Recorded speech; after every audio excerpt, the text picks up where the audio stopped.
Verano de 1940. Los ejércitos nazis cruzan Francia por el oeste y están expulsando de Europa a los aliados. Al frente, una élite entrenada para aterrorizar. Las SS. Las unidades de combate de las SS lideran el asalto contra los enemigos de Alemania. Dentro del Tercer Reich controlan los temidos campos de concentración y controlan toda la policía nazi y la seguridad interna. Lideradas por Heinrich Himmler, las SS están infiltradas en cada aspecto del Estado alemán, incluso en la construcción de las instalaciones más secretas de los nazis. Los restos de las construcciones de las SS todavía pueblan los campos europeos. El arqueólogo del campo de batalla, el Dr. Tony Pollard, se ha adentrado en los bosques del oeste de Polonia para explorar una de las estructuras más grandes jamás construidas por las SS y conocida como Proyecto Gigante. Esto parece un yacimiento arqueológico. Casi parece una ciudad perdida en la jungla, pero no lo es. Todo es hormigón y acero, y los cimientos llegan a mucha profundidad. Hay cámaras y habitaciones ahí abajo, y la escala de este proyecto es increíble. Iba a cubrir alrededor de 35 kilómetros cuadrados. Es una construcción increíblemente ambiciosa que nunca fue terminada.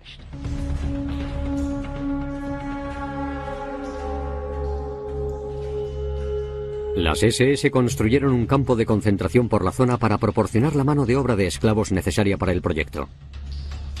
Un lugar para operaciones negras tan ultra secreto que actualmente su razón de ser sigue siendo un misterio. ¿Quién sabrá lo que hay ahí dentro? Es un extraordinario escondite para un villano.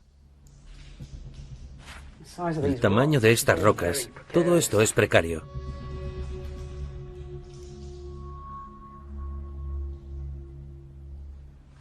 Sabemos que hay 8,5 kilómetros de túnel, pero quizá haya 8,5 metros más por descubrir. Esta es una de las miles de instalaciones creadas por las SS, una élite de armas humanas que eran uno de los pilares de la Alemania nazi. Los orígenes de las SS se remontan a casi 20 años atrás, cuando Hitler llegó al poder. 1925. Alemania es un estado al borde del colapso tras su derrota en la Primera Guerra Mundial. La furia del pueblo es extrema. Un joven Adolf Hitler lidera un movimiento político ultranacionalista, el Partido Nazi. Hay muchísimo desempleo. Hay una crisis económica y una hiperinflación, y eso allana el terreno para la violencia, el vandalismo y todo tipo de cosas malas. Ofrecen una salida para la rabia individual.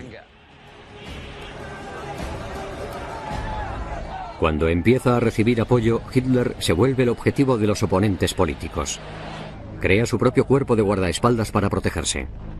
Su nombre es la Schutzstaffel, o patrulla de protección más conocida como las SS. Cuando está en el atril dando discursos, deben asegurarse de que está a salvo y de que puede decir lo que tiene que decir. Un joven desilusionado inspirado por Hitler es el auxiliar administrativo de 25 años, Heinrich Himmler. Himmler culpa a los judíos de la derrota de Alemania en la Primera Guerra Mundial. Le mueve el deseo de erradicar a los grupos étnicos no germánicos. Se une a las SS, que tienen casi 200 miembros. Con fuerza y rapidez va ascendiendo de rango. Piensa, estos son mis chicos, me puedo poner un uniforme, puedo jugar a ser un soldado y puedo hacer algo por los problemas de Alemania. En 1929 es el líder y la mano derecha de Hitler. Himmler decide que las SS evolucionen hasta convertirse en una enorme organización paramilitar con una inquebrantable lealtad hacia el Führer. Con un intensivo programa de reclutamiento, hace que las cifras asciendan a 50.000 miembros en tan solo 3 años. En 1933, Hitler y los nazis toman el control de Alemania.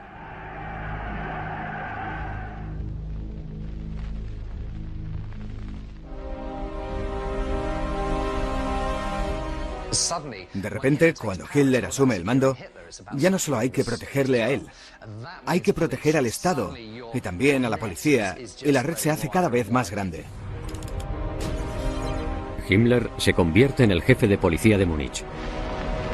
Mientras su poder aumenta, miles de personas son reclutadas por las SS. El número asciende a cerca de 200.000, dándole a Himmler el poder necesario para dar el siguiente paso. Una de las formas en las que pueden ejercer las SS es ayudando a librarse de muchos de los oponentes políticos de Hitler. Y por eso Himmler desarrolla la idea de los campos de concentración. Creó una enorme zona para acordonar a los prisioneros políticos, meterlos ahí y apartarlos de la sociedad. Dejaron de ser un problema. Himmler construye el primer campo de concentración en las afueras de Múnich, en la ciudad de Dachau. Y sus SS controlarán el campo. El profesor Steven Remy, experto en las SS, está explorando sus ruinas. Estoy en la zona más antigua de este lugar.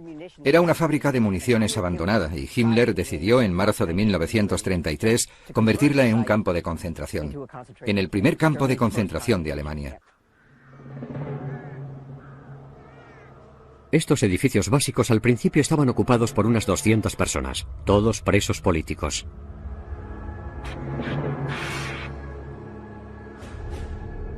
El prototipo del campo de concentración contiene 11 barracas rodeadas por alambradas de espinos y 3 torres de vigilancia. Himmler decide usar Dachau para llevar a cabo su siguiente objetivo. Quiere ampliar las SS hasta convertirlas en una organización que controle toda la nación alemana. Dachau iba a convertirse en un complejo para entrenar a las SS, no solo como guardias de los presos de ese campamento y de otros, sino como parte de la infraestructura del terror que sería controlada por las SS. Himmler necesita un líder en el campamento que sea capaz de aterrorizar a los prisioneros y de controlar a los letales batallones de guardias de las SS. Elige al exsoldado y terrorista convicto Theodor Eicke. Theodor Eicke fue el primer líder importante en Dachau. Es el hombre en quien confía Himmler para hacer el trabajo de campo en la reestructuración de la sociedad alemana, usando los campos de concentración como plataforma, como base. Himmler ve en él potencial para crear una infraestructura del terror. El nuevo régimen de Eicke empieza con los propios guardias de las SS. Los llama Totenkopfverbande, o Unidad Principal de la Muerte. Su insignia es una calavera y unas tibias cruzadas. Eicke insiste en que los guardias del campo sean brutales, porque la tolerancia significa debilidad. Solo me sirven los hombres duros que estén decididos a hacer cualquier cosa. Los débiles no me sirven para nada. Eicke está convirtiendo a los miembros de las SS en una máquina del terror unificada con poder sobre la vida y la muerte de los prisioneros políticos de Dachau. En 1934 más de 2.000 están encerrados y Himmler ve la oportunidad de explotarlos. Se da cuenta de que son hombres válidos. La mayoría de ellos son jóvenes y pueden servir para distintos propósitos. Se pueden usar como mano de obra y para otras cosas. Himmler planea construir más campos y aumentar el número de prisioneros para que proporcionen mano de obra gratis. Les forzarán a construir el imperio nazi. Ahora Himmler puede acelerar su gran plan de convertir a las SS en una organización que controle cada aspecto de la vida alemana.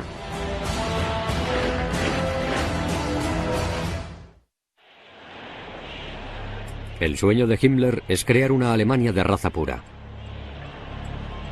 Pero primero debe instruir las mentes de los hombres de las SS para que crean en su causa.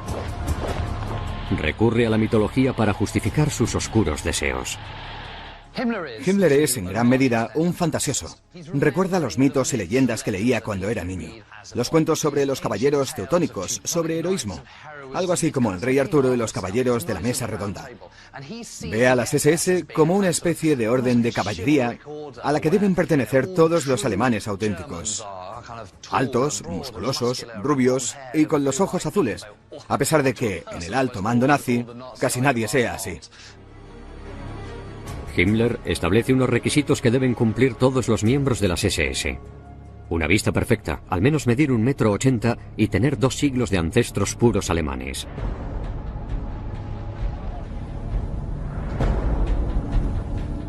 En 1934 adquiere una catedral para que la puedan venerar sus caballeros de las SS. El castillo de Wewelsburg, del siglo XVII.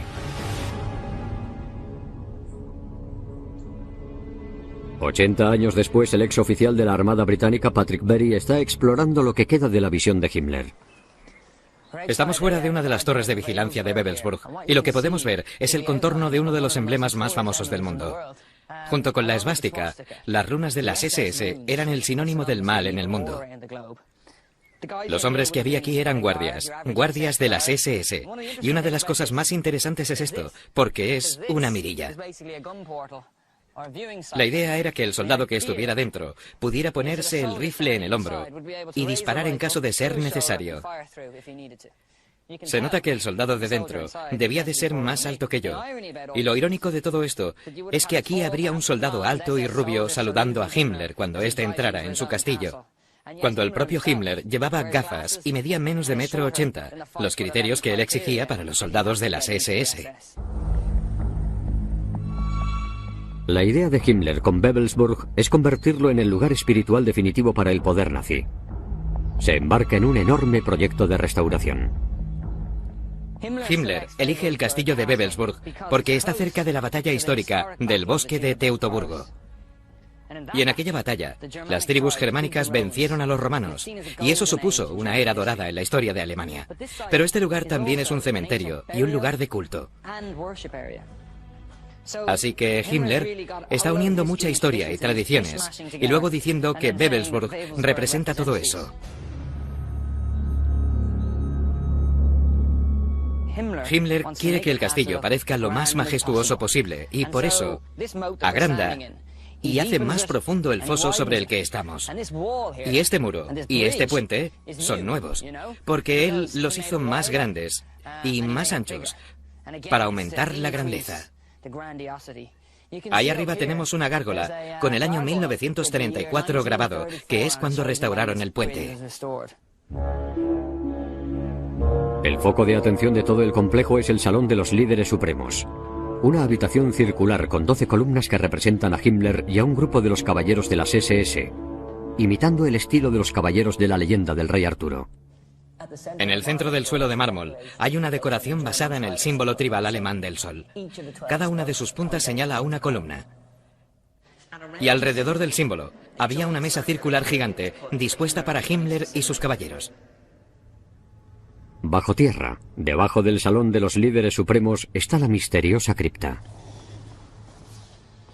En el centro del suelo hay un círculo hundido, y junto a él hay una palangana.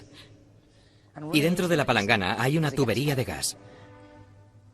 Se cree que Himmler pretendía que una llama eterna ardiera por los agentes muertos de las SS. Podemos ver que ahí arriba, en la cúpula, está la esvástica, y que hay ventanucos para dejar que entre la luz justo hasta el centro del círculo, para iluminar este lugar.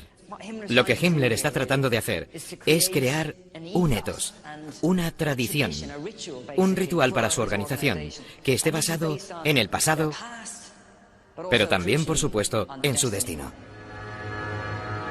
Himmler está transformando el edificio en el centro espiritual de su culto para las SS. Puede parecer que este trabajo de piedra lleva años aquí, pero de hecho, solo es un revestimiento de hormigón. Es un poco como las ideas, mitos y tradiciones de Himmler. Es todo inventado, es falso, todo es fachada. En 1936, Himmler recibe el control de todas las fuerzas policiales alemanas. La organización de las SS ahora tiene dos facciones principales: la Allgemeine, que controla la policía y la seguridad interna, y la Totenkopfverbände, que controla los campos de concentración.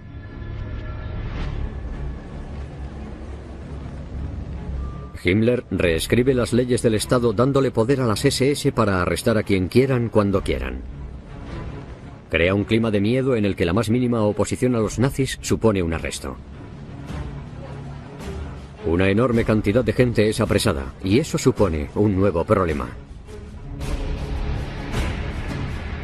En 1937 hay 3 campos de concentración principales en Alemania: Sachsenhausen, Buchenwald y Dachau.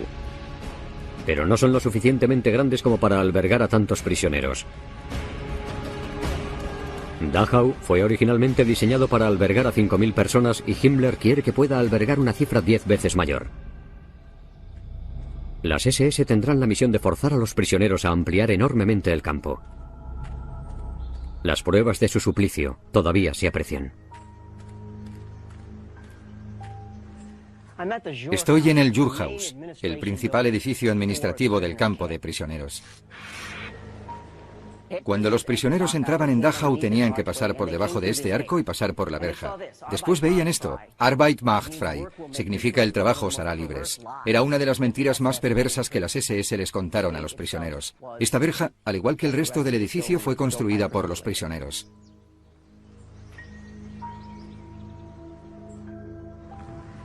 Heinrich Himmler quería encerrar a decenas de miles de prisioneros en Dachau y en otros campos de concentración. Estos son los cimientos de las barracas construidas cuando las SS reconstruyeron y ampliaron el campo. Cuando terminó la guerra había 34 barracas. La escala de este proyecto de edificación en Dachau y en otros campos refleja el alcance de la ambición de las SS para construir una infraestructura del terror en Alemania y Europa. En 1938 las SS habían destruido toda la oposición política de Hitler en Alemania. Cientos de miles servían en sus filas. Seguro en casa, Hitler anexa Austria y partes de Checoslovaquia. Las SS se preparan para su mayor reto: la dominación de Europa. Mientras la Alemania nazi se prepara para la guerra, Himmler quiere que las SS estén a la cabeza de la lucha. Crea una facción militar de su máquina: las Waffen-SS. En 1939 hay cerca de 250.000 de gente afiliada a las SS, pero no tienen ningún entrenamiento militar formal. Son policías, guardias de seguridad, guardias del campamento, y eso es distinto a ser soldados curtidos en la batalla. Durante los preparativos para la guerra venidera, Himmler construye una instalación de entrenamiento militar en la ciudad de Bad Tölz.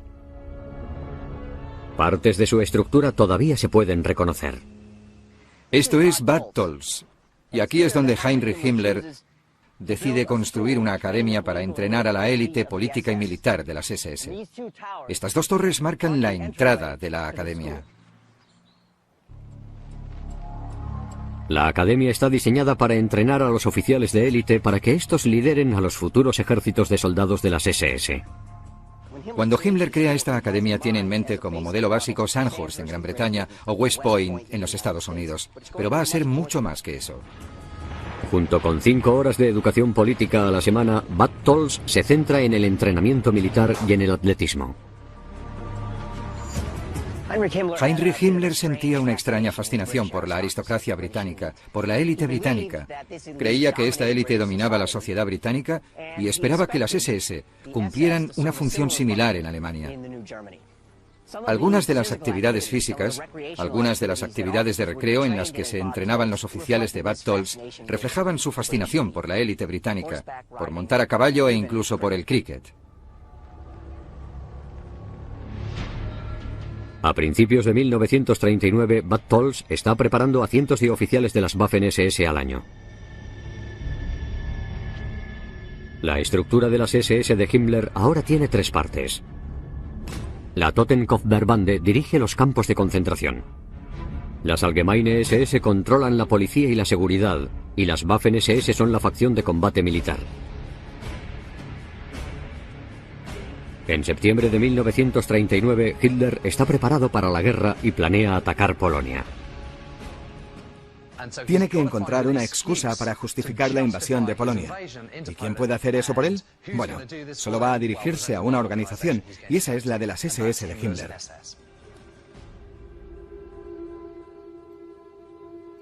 Himmler crea un plan para llevar a cabo una operación negra. Decide fingir un ataque a una emisora de radio alemana en Gleiwitz, junto a la frontera polaca. Lo que Himmler y las SS sugieren es una operación puramente cínica en la que los soldados de las SS se disfrazarán de policías polacos y fingirán un ataque en la emisora de radio de Gleiwitz, para luego poder decir, no hemos empezado nosotros, fueron los polacos y aquí están las pruebas. 31 de agosto de 1939, Gleiwitz, Alemania. 31 de agosto de 1939. Un equipo de hombres de las SS fingiendo ser atacantes polacos entran en la emisora de radio y atacan al equipo alemán. ¡Manos arriba!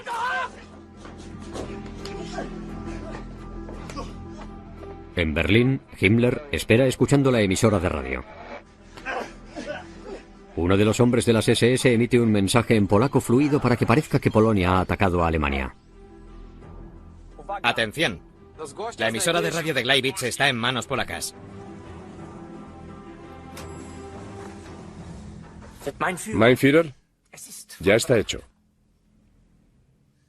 Lo increíble de esto es que en unos cuantos minutos, y tras este falso ataque a la emisora de Gleiwitz, en la que golpearon a unas cuantas personas, las SS han conseguido confeccionar la excusa perfecta que necesita Hitler, que al día siguiente habla por la radio y dice, mirad lo que han hecho los polacos, esto es terrible, pues yo tengo que defender a mi pueblo. Lo que pasó en Gleiwitz demuestra que las SS no son solo un arma política, son un arma marcial, una que puede utilizarse en la guerra venidera. Gracias a las SS, Hitler invade Polonia. La Segunda Guerra Mundial ya ha empezado y las SS están a punto de expandir su reino del terror por Europa.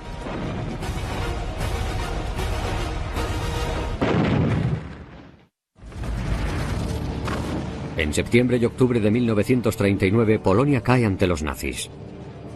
Hitler ahora mira hacia el oeste, hacia Francia y Gran Bretaña. Una nueva unidad de combate de las Waffen-SS liderará el ataque.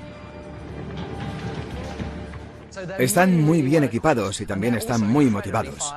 Saben que son la élite absoluta. Estos son los chicos que van a ir a la guerra por Hitler, por los ideales nazis, por la madre patria. Vienen de los campos de concentración en los que la violencia está a la orden del día.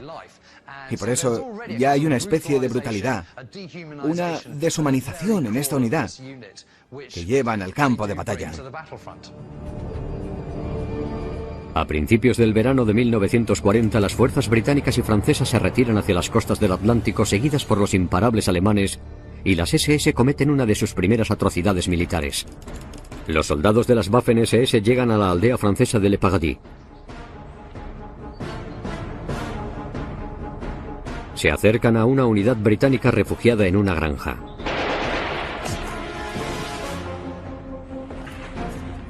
Los soldados de las SS vestidos de camuflaje empiezan el ataque.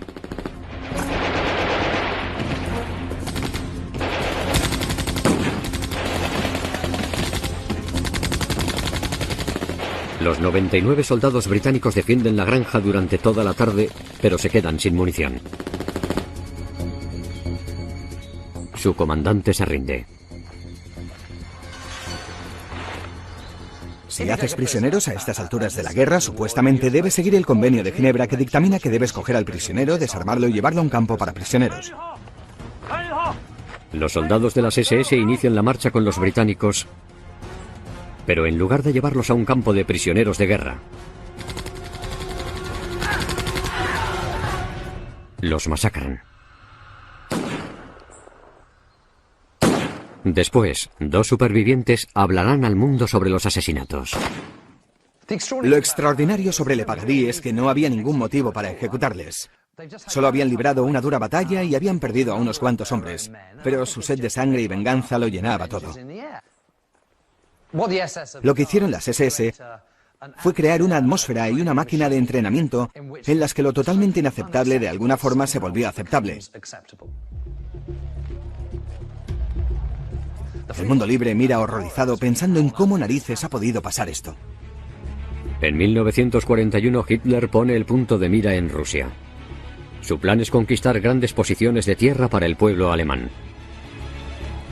El trabajo de Himmler consistirá en erradicar a los millones de eslavos, rumanos y judíos que viven ahí.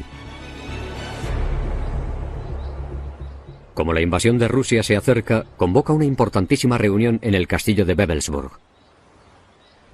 Himmler reúne a los líderes de las SS y les habla sobre la futura eliminación de las razas del Este.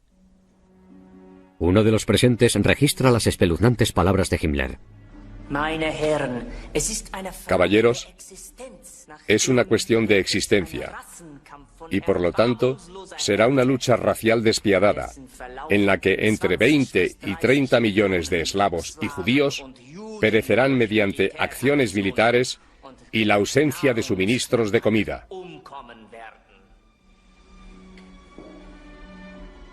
Esta idea de la invasión de la Unión Soviética, de que va a ser una guerra de aniquilación, es profundamente siniestra y evidentemente va a desatar una enorme cantidad de terror y violencia en la Unión Soviética. Y lo que van a hacer es encerrar a los prisioneros, a los indeseables, y ejecutarlos sin más. Las SS deciden que enviarán a millones de personas a los campos de concentración. Esto supone un enorme reto logístico para las SS. El reto está en mover a enormes cantidades de gente a lo largo de grandes distancias en plena guerra. La solución es la preexistente red de ferrocarriles.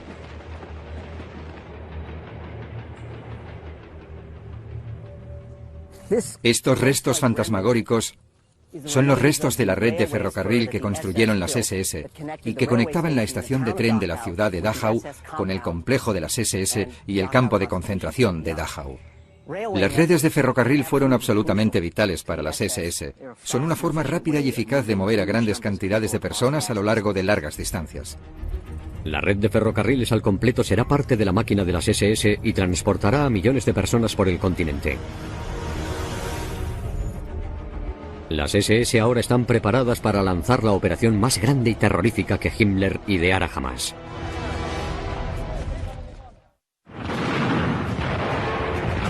...22 de junio de 1941... Alemania invade Rusia. En un año el plan de Himmler de matar a millones de personas está en marcha.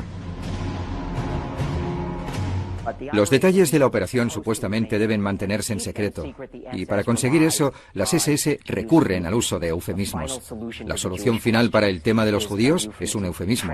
Transporte al este es un eufemismo.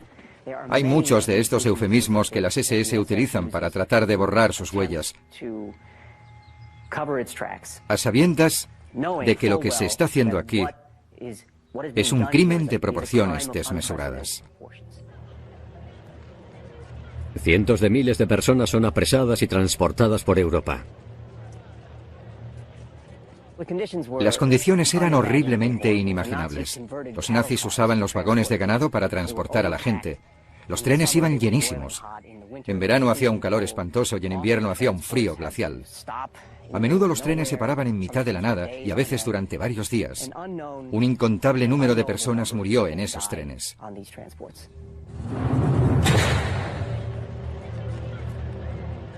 Quienes sobreviven al transporte llegan a un nuevo tipo de infierno. Docenas de enormes campos de concentración. Muchos de estos campos ya no son solo campos de concentración, en los que hay prisioneros que se utilizan como mano de obra. Son campos de muerte, campos de exterminación que solo tienen un único propósito, que es acabar con la gente. Las cámaras de gas son el sistema de ejecución en masa preferido en muchos campos. Pero en Dachau se utilizan los pelotones de fusilamiento. Escondido en el bosque, a pocos kilómetros de Dachau, las SS construyeron un campo de tiro. Esta verja marca la entrada del campo, y aquí, en estos agujeros, había dos S's, con la forma de rayos, el indiscutible símbolo de las SS. En 1941 y en 1942, las SS llevaron a cabo una enorme operación de matanza justo aquí. Este muro todavía tiene las marcas de las prácticas de puntería de las SS.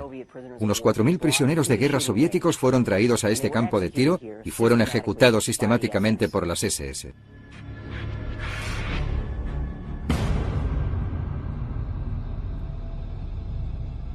En agosto de 1943, Himmler parece estar cumpliendo su sueño de dominación con las SS. Y su enfermiza indiferencia hacia la vida humana es evidente en las cartas que le manda a su mujer. En los próximos días estaré en Lublin, Auschwitz y Leópolis. Te deseo lo mejor, que tengas buen viaje y que te diviertas con nuestra hijita. Muchos besos y buenos deseos. Las SS de Himmler operan con sus propias unidades militares en los campos de concentración y con las fuerzas policiales. Himmler tiene en mente un intenso programa de limpieza étnica y controla un imperio que llega a cada parte de la Europa ocupada. La escala de su ambición, el alcance que tuvo, la enormidad de sus crímenes no tienen precedentes en la historia.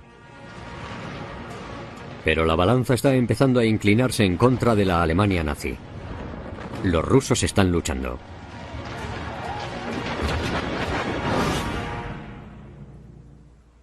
Para defender al Tercer Reich, Hitler ordena la construcción de una serie de enormes bases subterráneas construidas por los esclavos de las SS. Uno de los proyectos más grandes y misteriosos, con nombre en clave gigante, todavía puede encontrarse en la Polonia moderna. El doctor Tony Pollard está investigando los restos. Los nazis tenían un plan de construcción extravagante que consistía en crear una ciudad subterránea, un lugar llamado Sopka en las montañas del Búho. No estamos seguros al 100% de lo que querían hacer aquí, pero parece que al ver que la guerra empezaba a ponerse en su contra, querían tener una madriguera segura. Hay pistas de su objetivo escondidas por el lugar. Sobre tierra, las SS construyeron 58 kilómetros de carreteras y docenas de edificios. Bajo la superficie, una intensa mano de obra hace que la montaña esté hueca. Supervisados por las SS, 23.000 prisioneros construyen 7 complejos unidos, pero separados. Una de las entradas por la montaña todavía es accesible.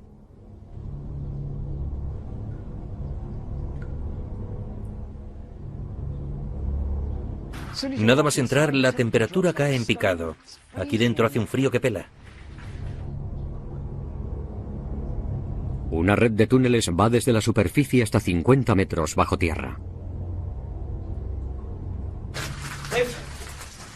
Han picado a mano la roca. Se ve dónde han usado los picos. Y esa es la cuestión. No es un ejercicio mecánico. Hacer un agujero en esta montaña tuvo que requerir el trabajo de miles de trabajadores durante mucho tiempo.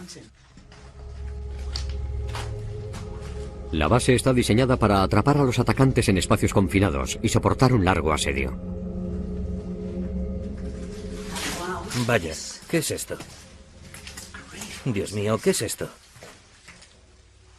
Esto es una sorpresa. Ahora ya solo hay rocas, pero en esta cámara lateral hay una edificación de hormigón que parece un fortín. Voy a usar una linterna porque aquí hay mucha oscuridad, sorprendentemente. Vaya. Sí, seguro que es un fortín. Tenemos una tronera enmarcada en madera. Y en la parte de atrás hay un postigo de acero. Así que imagino que aquí hubo una ametralladora saliendo por la abertura. Y tiene sentido, porque está cubriendo la entrada en el ángulo adecuado. Esto es evidentemente producto de una mente paranoica. Es algo que el supervillano de una película de James Bond construiría para que fuera su escondite, pero el doctor no tiene nada que ver con esto. Sí, aquí hay un búnker totalmente formado. Seguramente la munición se guardaba aquí. Madre mía, mirad esto. Hay un fuerte blindaje. Así que aquí habría una ametralladora y puedo ver perfectamente el pasillo de enfrente. Nadie podía pasar a menos que ellos quisieran.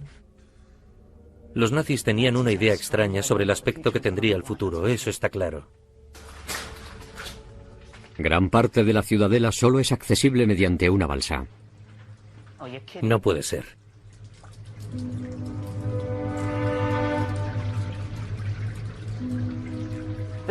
Esta sección del sistema de túneles está completamente inundada. Antes solo caían algunas gotas, pero esto es mucho más que eso. Es una gran muestra de lo difícil que sería trabajar y vivir bajo tierra, porque el agua iba a ser un problema constante, porque se filtraría por las rocas y crearía pequeños riachuelos subterráneos. De modo que parte de la infraestructura de lo que fuera que se estaba construyendo aquí debería tener un sistema de bombeo que me imagino que estaría funcionando las 24 horas para mantener este lugar medianamente seco. Si algo fuera mal aquí, nos quedaríamos atrapados como ratas de alcantarilla. Mientras que los civiles alemanes sufren el ataque aéreo de los aliados, los cada vez más escasos recursos de Alemania se desvían hacia el proyecto gigante. Se utilizan 500.000 de toneladas de hormigón. La enormidad de este proyecto da pie a una de las teorías más plausibles para su uso: una fábrica de armas y un cuartel general para Hitler, Himmler y las SS. Lo que quiere conseguir es alargar la vida del Reich. De hecho, pretende que sea inmortal, y al hacer eso, también conseguirá ser inmortal él. Seguir con esa idea y continuar con el esfuerzo de guerra, incluso cuando a tu alrededor todas tus ciudades ya han sido destruidas, construir fábricas subterráneas y fábricas en las laderas de una montaña es una auténtica locura. Es un uso demente de recursos, incluso aunque esos recursos sean mano de obra de esclavos. En el verano de 1944 se estima que falta un año para completar la construcción del complejo. Pero los rusos están avanzando. Y en junio, los aliados del oeste efectúan el Día D. Para Himmler, los nazis y las SS, la guerra está terminando.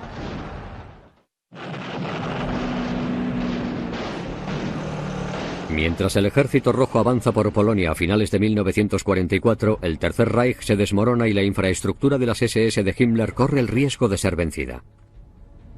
En 1945 empieza a haber una evacuación aterrorizada en la zona que rodea al proyecto gigante. Un momento, ¿qué es esto? ¿Qué es esto? Vaya, mirad eso.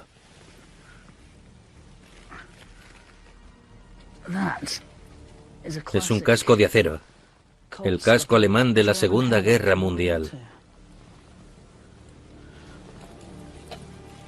Todavía tiene un trozo de la correa para la frente y el broche para la correa de la barbilla. Los alemanes abandonaron este sistema a toda prisa al final de la guerra. Lo dejaron sin más. En marzo, la máquina de guerra alemana se desmorona. Toda la operación de las SS de Himmler, que tardó más de 15 años en desarrollarse, está al borde del colapso. Mientras los alemanes se ven forzados a retirarse, son muy cuidadosos y tratan de ocultar sus crímenes lo más posible. Lo que no quieren es que el resto del mundo descubra la verdad que se esconde detrás de la brutalidad y el horror del genocidio que han cometido. El 29 de abril de 1945, las tropas americanas llegan a Dachau y lo liberan. Dachau ha sido el responsable de las muertes de cerca de 32.000 personas. Pero en el resto de los campos de concentración o campos de muerte, asesinaron a millones de personas tras llevarlas en masa a estos horribles lugares y hacerlas trabajar hasta la muerte o ejecutarlas brutalmente. La escala de la ambición de Himmler queda expuesta. Más de 11 millones de personas pierden su vida a manos de las SS. El 30 de abril, Adolf Hitler se suicida. Pero Himmler fantasea con escapar. Hitler se ha suicidado. Todo ha acabado. Alemania está en la ruina, pero Himmler no tiene ninguna intención de tirar la toalla. Se da a la fuga. Se da cuenta de que su vida en la Alemania nazi ha acabado, pero cree que va a poder esconderse. Ahora es uno de los hombres más buscados del mundo, y los aliados van detrás de él, decididos a atraparle. Himmler hace todo lo posible por destruir las pruebas de las atrocidades de las SS, pero sus crímenes son demasiado grandes. El 23 de mayo de 1945 es capturado por los británicos.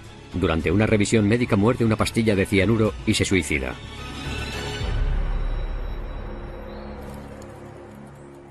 Las SS mueren con él.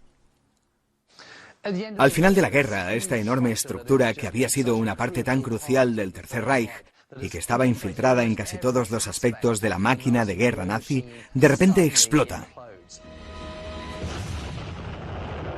Casi inmediatamente, las SS, esta enorme estructura, esta enorme organización deja de existir.